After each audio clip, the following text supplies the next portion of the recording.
Lettre à ma grand-mère. Ô mère, grand-mère et mémoire, de ces jours méconnus, que le chant de vos larmes soit une étincelle pour vos sombres nuits. Et quand les lanternes s'ouvriront, quand doucement l'aurore naîtra, que le parfum d'encre et la vigne soient un flot de chandelles pour vos lucarnes.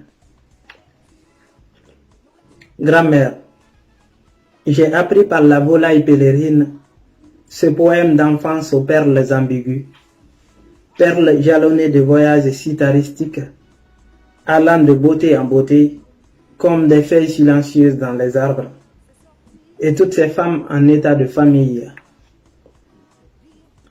Grand-mère, j'ai appris par le train de vie ton acte d'absence, comme j'ai entendu en moi l'être, en moi, hâté de curiosité, lisant le livre de contes des dieux païens du village.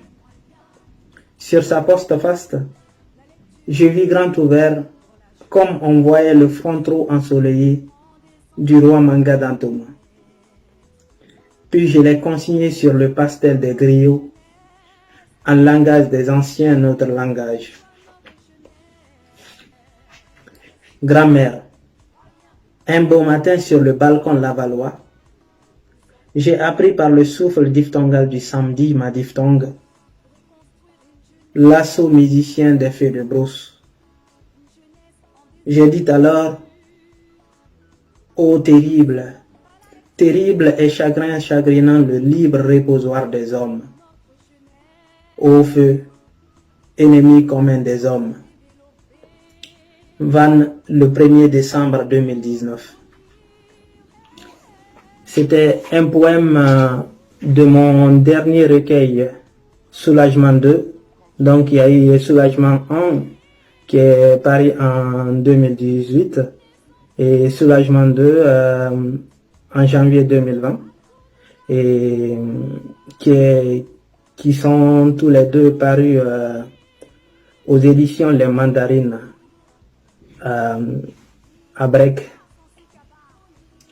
Donc je profite de cette occasion pour vous présenter aussi un livre que j'aime bien, un livre de Joseph Pontus qui s'intitule À la ligne, un livre de chevet pour moi, donc dont je vous le recommande vivement.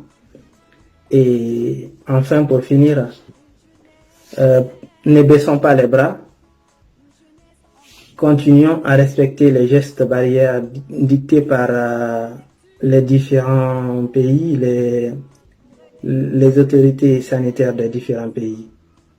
Et je vous dis à la prochaine. Prenez soin de vous et de vos proches. Ciao. Nourriture de l'esprit, un moyen de culture. La lecture, c'est utile pour la jeunesse, procurant des sensations de bien-être.